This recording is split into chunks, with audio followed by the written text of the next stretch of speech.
Hello. Hello. Hello. People. How are we all? Yeah, Good. good. Should we get into it? Nitty gritty? Go for it. Lovely. yeah. Right. Go straight in. Just introduce to me and to people watching for who you are, what you play, what you do, all that sort of stuff. Shall I? We're so bad at talking over each other, so we've even Take the started reins. doing put your hand up thing. Yeah, let's do Put your the hand up, thing. Put the hand up, okay. Let's do that. Yeah, I'm Angela from the band Bugeye, and I sing and play guitar. Nice. Down Kerry. I am Kerry and I play drums in the band Bugeye. I'm Grace and I play keyboards in the band Bugeye. Nice. Not just one, Gracie two keys. Gracie two keys. We Call are me two missing keys. a member tonight. Shall we all raise and say hello to her whilst we're all here? Oh, Paula, the missing member. The missing Paula. member. Yeah. Paula, Yeah. the My bass player. last To newborn. Paula. Paula. So right before lockdown was imposed and such, you were supposed to play the Half Moon, I believe. Yeah, we were. We were Yeah. really looking forward to it. We had a whole tour planned. I was going to say, yeah. Yeah, I mean, basically, we had a tour planned around the fact that we've got an album coming out that comes out this Friday, actually. Yeah. So we were quite devastated, as I'm sure many bands were. Totally. How are you all faring without like the constant excitement, or even if it's far away, to think, oh, we got a gig coming soon. It's going to be fun. How has that, like, the last 4 months been thinking, oh, we haven't got a gig? You've still got music, obviously, but it's like without that like adrenaline of knowing that you're about to play and perform. How have you been faring without that sort of kick or rush? It's been really, I found it really difficult. Yeah. I think we've all found it quite difficult. I've sort of, I think just about come to terms with it now, about 3 months in. I feel like it's taken me until now to sort of like be okay with not having a gig to look forwards to at some point. Yeah, I've definitely found it really, really difficult. It just feels like having your whole life kind of taken away almost. Yeah. Especially last time we played Half Moon, it was just such an incredible vibe. It was fantastic. Yeah. Really looking forward to getting back there and just getting back out on the road, because we'd spent so much time in isolation in a studio writing and recording, and it was like, this is our moment. Oh. And then you go back in, but not the one you wanted. Like, no, exactly. Grace, sorry, you were gonna say No, it's okay. I was just going to say it's not just the playing as well. It's the people that we would see at gigs all the time. Yeah. Like that I would only sort of see them in that sort of context, and then when that's taken away, it's that part of it is really sad too. But like Kerry said, I think I've only just sort of got used to it. Yeah, I think especially with having the album coming out, and obviously we would have had like a whole tour happening right now is what would have been happening. And so it just feels like we've really missed out on like a big part of like releasing our album. I kind of feel like. Well, I mean, playing live is such an important part of any band's kind of promotional activity. Even if you're doing a small venue tour, right? It's just like the perfect opportunity to win fans, to engage with fans, and to like get local bloggers to review you and all of that. And so without that, I mean, I was actually quite worried about the album coming out, but it has actually been fun. We've found like new ways of doing things, temporary ways of doing things, I hope. Which has kind of kept people interested, and that's awesome. And you keep mentioning it, and that segues perfectly into the next question. I've got written down here, new album coming out this Friday, 10th of July, ready, steady, bang. You've released a bunch of singles for it. You've been patient with it, in all fairness. You've definitely been like sitting on it, I feel, from the looks of things. You've been very patient spacing out, or has that just been like slow? I suppose the thing with the record, like, so Kerry and Grace joined the band. When was that? That wasn't last year, was it? Was it a year before?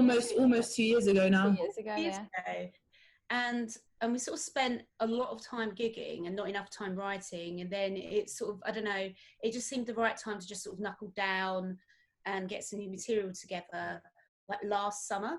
So we actually wrote the album really quite quickly. It was all new material, and we wrote that in a 6 month period and recorded it. Yeah, wrote and recorded in 6 months. Wow. And then just sort of paste the singles with it. So it is our debut album, and it's the first time we've kind of really not been excited about material coming out, obviously, but like kind of had a big beast of a project that we put our hearts and souls into, that just took so much time to come together around everything else that we're doing. But yeah, it's finally happening on Friday, and it doesn't feel quite real. I was going to say it doesn't quite feel real at all. That the day is finally sort of almost here. That's such a cool thing, I feel, for bands in general, like bucket list material, just to have, oh, we made an album. I know. Like, Yeah, definitely. especially And we've when only you got 4 also... copies left of our 4 copies. Only left 2. of our- 2 now. Yeah, there's only 2 now. Only 2 2 copies left of the vinyl. I was going to say, to have it on vinyl as well, that's another level of like physical gratification, I feel. Especially Have you like, seen it? I'm going to grab a copy. it's a cream one, right? No, Can you grab see it. mine? There it is. Hang it up. That's so cool. There we go. Especially when it's like a coloured vinyl, like the cream one you've got available on your Bandcamp as well. That's like, there's like standard black, and it's, oh, we have a coloured vinyl. Yeah, they are a beautiful thing. We actually had 2 colours of vinyl. Nice. So Reckless Yes have a members club, that's our label. And the version that members would have got was like this kind of red with like red and black smoky kind of effect thing. It was bloody cool, really cool. Nice. I have to say, I think personally, I like the cream better. No one's judging. Sorry, members. I was going to say, I think the album's the important part at the end of it as well, I feel. No, it's the vinyl. Thank you. I was really hoping you'd say that just to come back. Like, no, don't care about that. Just want Forget the music, it's not important. It just looks really pretty. The music was just an excuse for the coloured vinyl. That's all it ever was. It's all it ever is. I mean, you saying that as well, like, even though obviously right now I feel like I think there has been a dip in almost physical need, especially with things like the lockdown. Spotify has become a boosting thing. And again, you mentioned you found new ways to promote, and you did drop, I believe a few weeks ago now, was it Blue Fire, the new single? Yeah. Released. And first off, it's cracking. I really enjoy it. Oh, thank you. It's nice. It's a nice, like, very stern disco rock tune, which I could very much can get behind. And like I feel like that's very much the tone of this album as well, that you sort of carried across. So you can dance to it, but if you listen to the lyrics, it's kind of like, oh, there's a little bit of sinisterness happening. I think with each of our singles, we've had a really great response. I'm not just saying that, and I think Blue Fire was a bit of a surprise to people, because I think it's overall it's quite kind of got a much darker edge, perhaps, to other songs. I mean, like you say, I mean, you said it perfectly. You know, we've got this kind of upbeat disco-ness going on, and underneath, if you listen to the lyrics, it's actually quite dark themes. I think with Blue Fire, it's got a bit more of a grown-up, serious tone to it, perhaps. I don't know, Grace. What do you think with your little bleepies, keyballs? Yeah, well, personally, that's my favourite track on the album. Nice. Just for the bleepies. My girlfriend says it sounds like Holby City, and that completely ruined it for me. I was going to say something like, it's like if the Killers took a trip to like late 80s Holby City. No, she's like, I was like, what do you think to the album? And she was like, yeah, it's brilliant. That one sounds like Holby City. Well, it's kind of got a bit of a warning to it, Grace. So she's yeah. There's a siren in there somewhere. Someone's getting hurt there. In Blue Fire City, somewhere along the line. And I mean, I guess also, regardless of Holby City or not, kind of I believe I think someone interviewed you recently, you talked about how the album, when you wrote it, it was sort of like a celebration of like the modern life, the socially and politically and like personally. Do you feel like listening to any of the tracks on this album, like obviously I haven't heard it yet, but is there any tracks on the album that you wrote that time ago, but now you listen to them, you think it's still prevalent or things still need addressing, you feel? Oh my God, totally. There's more than one song. Like a bit of clairvoyancy, you feel? The opening track, On and On, is all about kind of racism and just why are we still talking about this? We should be over this by now. The same with like sexism, and why aren't we taking things seriously, like like climate change. So very current stuff. But then also there's one song on there which I think it's quite spooky, because it's called oh my God. I was about to say one of the lyrics, I can't remember what it's called now. Something's about to change. That's it. Yeah. And it's all about kind of waking up, and everything seems the same, but for some reason you've just got this really sort of weird gut feeling that life as we know it is about to change. Yeah. And you're looking around at all these people that are kind of oblivious as to this kind of serious thing that's about to change our worlds forever, and how I just love to jump in a spaceship and save my daughter from all of this, and I think it's very apt for now. And actually all of the subject matters in the album is all about, it's quite apocalyptic, and it's all about sort of the power of social media. Well, not all about this, but part of it is about the power of social media and our views of if we like something and comment on it and share it. Suddenly we're doing our bit to save the planet, or we're doing our bit for whatever cause, just because we liked and commented something. But our everyday lives, we've not really done anything to impact change. And I suppose it's a comment on that and consumerism and God, what else should we chuck in the pan with it? It's yeah. Even on like a super basic level, I mean, our single that came out right after the start of lockdown was called "When the Lights Go Out," which just also felt ridiculously apt at the moment. And I was really worried about this. It was like, oh my God, it sounds like we've just jumped on some bandwagon, but this song was totally written last summer. And, had been planned. Pandemic.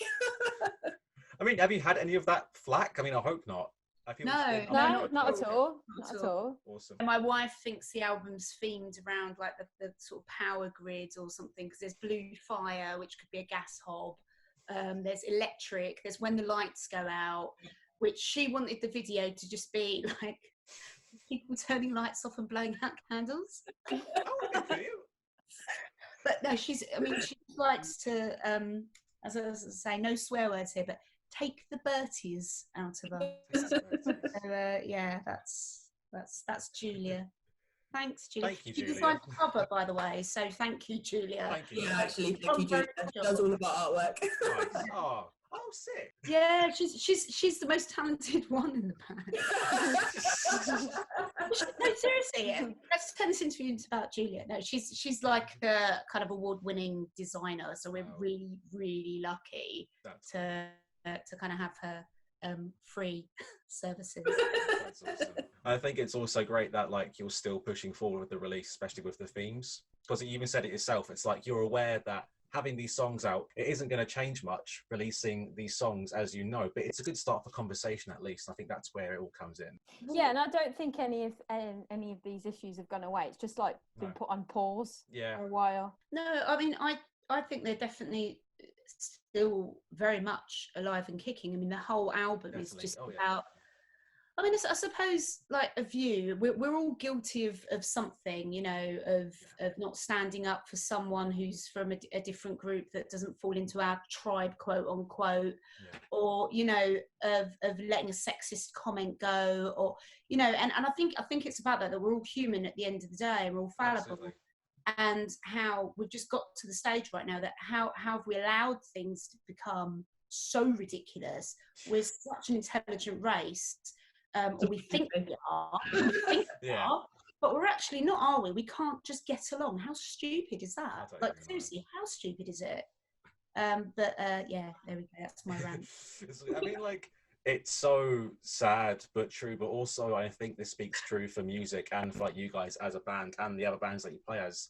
It's good to remember that there's good people out there at the same time. There's some lovely, wonderful people, and especially if you look at the news, like you just get this black and white washing screen of everyone sucks and everything's gonna burn. But then like, especially when you have music as an outlet, it's like, oh, I have these people in my corner, I have these more people out here in other groups, and they're people who understand and listen, and we can push forward for a more bigger debate and use our voices beyond just exactly.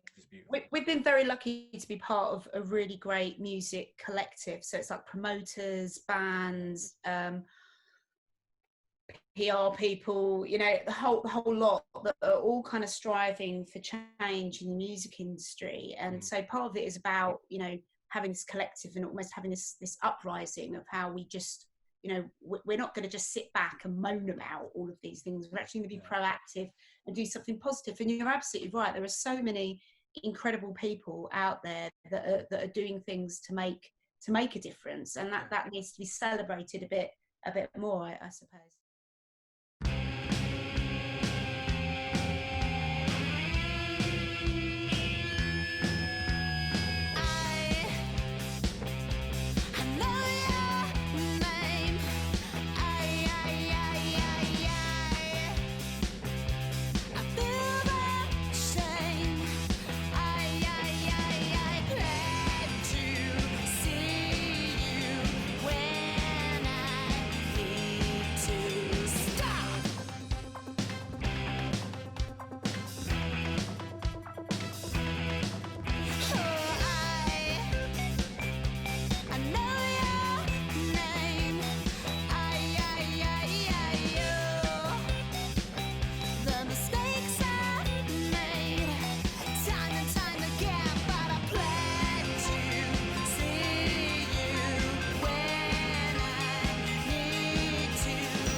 Idea of the album is that it does have these sort of darker themes, but the way that we approach it by coupling that with fun music that you want to dance to is all about trying to recognize both sides of the coin. You know, that there are sort of really rubbish things happening in the world, but you know, you have to do your best to get through it. You do your best to be better, to beat it however you can, you know. And also it's like an element of escapism to it as well, you know, where at the end of the day we're saying there are all these awful things, so let's just freaking go dance and have a good time. I have one more question left in the bank for you all, and it's each of you individually. What music have you been listening to throughout this whole lockdown? What's been keeping you moving? What have you just enjoyed or dabbled in? Whatever it is, just let me know, artist or album or anything. I'm trying to think. I feel like I've been listening to loads of music. The new Dreamwife album just came out. I was listening to that today while I was cleaning my kitchen. Yeah, that's amazing, isn't it? What have I been listening to? Well, because I'm a piano teacher, I end up just listening to loads of classical music all the time. So to be honest, that's what's been getting me through. Nice. Yeah, there we go. That's my answer. Nice. I suppose Crosswires are quite a new band who I think incredible actually.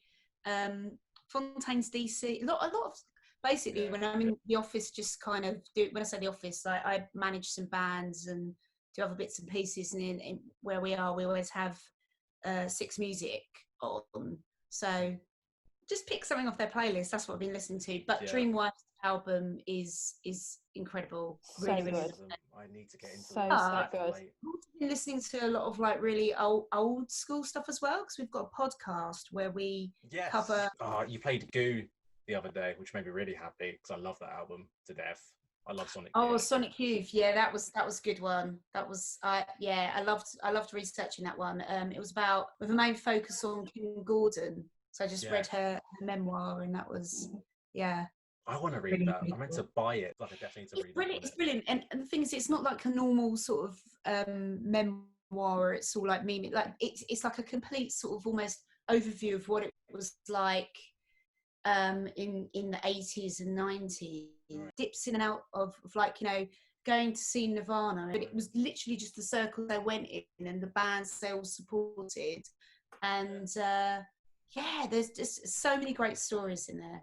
Really good. I read it in 3 days. That's nice. Like, I had a podcast deadline mainly, but you know. But the podcast also just gives us a great excuse to always be looking out for great new bands, because we always feature a couple of new bands on there every week. So it like forces us to kind of be constantly scouting, as well as a great excuse to just find out all sorts of random stuff from kind of music history and look deeper into artists you've like always loved and never, but I don't know, sometimes you think you love an artist and you realize you don't really know anything about them, and then you look into it and there's like this whole world that you discover. So a lot of fun for all of that, and hopefully fun for people to listen to too. Awesome.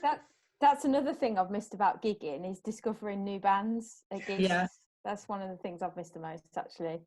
But I felt like we've just had to be more proactive with that in other ways, and because of the podcast as well. So so I don't feel like I've missed discovering new music. I've just missed having that kind of live music vibe, which we were out at gigs all the time. That is what we did. We didn't just play gigs, we went to gigs. So not just like the big ones, we were always at grassroots music venues. So that's I suppose the thing that's quite sad right now, is like the funding issues around it all, and how many of those venues will survive.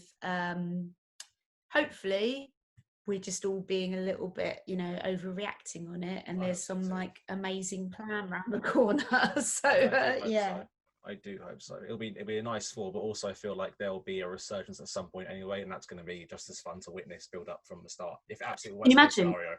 I just think it's going to be loads of squat parties with bands. It's just going to be. I think we should just do that anyway. We should still just do that. So like just do it old school. Just generate parties in the middle of nowhere at like 2 a.m. Just bring your own stuff. It'll be great. It'll be wonderful. But that's probably not legal, so we won't do that and won't emphasise that. Yes, we're not condoning. We're not condoning. No, never would we suggest that. We only condone Holby City here. Exactly. That's all we do. That's the takeaway from this interview. No, I think everyone, when you listen to Blue Fire, it's the keyboard sound in the verse and the chorus. Listen out for it. You'll know what she means. You'll know what she means. I think that is also the perfect note to end that on as well. Perfect. I think that's a perfect just sort of ribbon there. Finish it off. But right, any last plugs you want to chuck in before you go? New album's out 10th of July. Anything else you want to let people to know about? And I suppose check out our podcast, Bugeye's Rock Pop Rambles. And we've got another single that's about to be announced very, very soon. And we've got some rather bizarre and interesting video content about to come out. Okay, I'm intrigued. So keep an eye out for that. Awesome. Right, guys, thank you very much for stepping on tonight. That was very short notice. Thank you. Internet trouble, but honestly, thank you so much. It's been awesome. Thank you. Take care, guys. Take care. Thanks a lot. Bye. Thank you. Bye. Bye.